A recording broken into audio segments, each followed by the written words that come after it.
We do have Michael Wolff, the journalist and Trump biographer, author of All or Nothing, How Trump Recaptured America, to go over what has been an extraordinary, even by Trumpian standards, 24 hours in Washington, D.C. Michael Wolff, lovely to have you join us on the show tonight. Nice to see you, Rachel. I know you've been busy doing everything. Has anything happened that, in the last half an hour that I need to know about? Or that I need to know about. I've been in a 10-year-old school play, so the world is as it should be so far. I mean, that's exactly right, isn't it? I mean, Trump thinks that the world revolves around him, but in real normal life, the world revolves around family. And Michael, I'm so glad you. Well, that is true, but the world really does. A lot of the world revolves around Donald Trump. That's his accomplishment. He has no other accomplishments, but that he has accomplished. And this is why I so wanted to get you on, because I was developing a theory, obviously totally stolen from you, that none of the failures matter. None of the fact that he hasn't achieved peace in Ukraine or the Middle East, or even the bill looks like hitting the buffers. None of that matters as long as he's in the news, right? As I've always said, outcomes, results are not what his interest is. Headlines. Just the show must go on, and somehow it does. Again, his genius. But the big, beautiful bill, he tweeted on, I know that's the wrong verb, on his own Truth Social platform, that this was the best bill that was ever put before Congress. At the same time, he said that Elon Musk has lost his mind. He has tied his colours to this mast. I He's don't think lashed that's himself. true. No? Yeah, I don't think that's true. I think if this bill doesn't pass, in 2 weeks, we won't remember it. What we might remember is the fight with Elon. So that's the interesting thing. So it ends for everybody who works for Donald Trump, who's around Donald Trump. It ends in tears, in humiliation, disgrace, public firings, indictments. If you work for Donald Trump, he's going to screw you, and you're going to be screwed. So the interesting thing about Elon is not that this has ended in acrimony, which it always does, but whether or not Elon will stay screwed. Yeah. Or will Elon use his extraordinary resources? Remember, he is on the fast train to being the world's first trillionaire.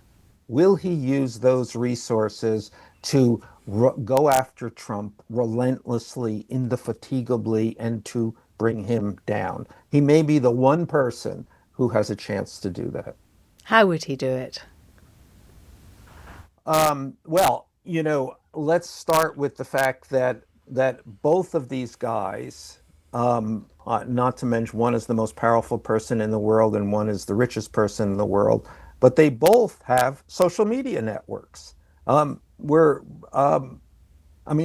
in the land of social media. Why is Donald Trump president of the United States? Social media. So does Elon turn his network against Trump in a way that could do real damage? I mean, he's already, the Epstein thing. Nobody else will say this.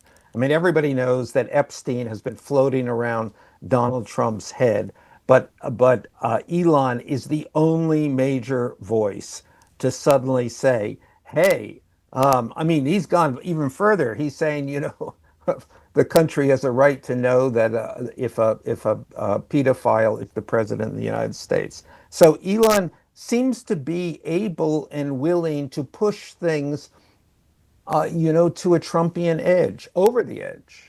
What does that mean? Michael, you knew Epstein, and you're the biographer and chronicler of Donald Trump. So what can you tell us about Trump's association with Epstein and the answer to that question? It was incredibly close, incredibly intimate. They hunted women together, hunt being the right words. They shared a girlfriend for a year, both at the same time, same girl. Epstein helped Trump cheat on his taxes. They ultimately broke up, as all rich guys do, over real estate deals. They were joined at the hip. This is a relation and associate anyone else who's been associated with Epstein has been tainted or tarred for it. But the only Somehow, kryptonite would be if there was proof somewhere, a smoking gun, that Trump had sex with underage girls. yeah, I don't know if that's the only thing. I think the overall thing is that here is this man, Jeffrey Epstein, whose association has tainted everybody. And if it can be shown, which it can easily be shown, that Trump and Epstein had a deep, long-term association, then I think I don't know. That's just one of the things that could finally catch up with Donald Trump. But there's lots of photographs of everyone with Epstein. Has he ever denied knowing Epstein? Well, he's like that kind of I didn't really know him. I passed them in the hallway. Ah, yeah, yeah, okay. But this is real BFF stuff. You say that everybody falls out with Donald Trump. I'm looking at one person in the White House, Caroline Levitt, for example.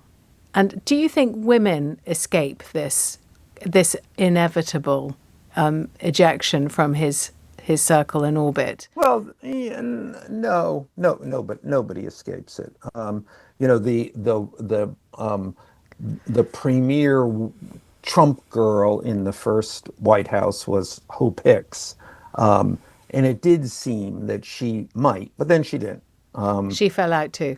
Yeah, What about everybody does. Caroline? She looks like a real number, a really, really Yeah, strong performer. literally everybody. And the interesting thing is people who think, well, it won't be me. Now, It, I mean, if you go back over the first administration, it's 100%. I mean, the only exception would be Jared Kushner. but he's family. He's family. Yes, yes. So that would be the exception. And even now, Jared is wise enough not to have gone back in, knowing the kind of writing that is on the wall.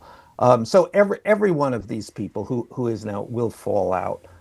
And why they think that they won't, I just human. So what's the tittle tattle on Musk?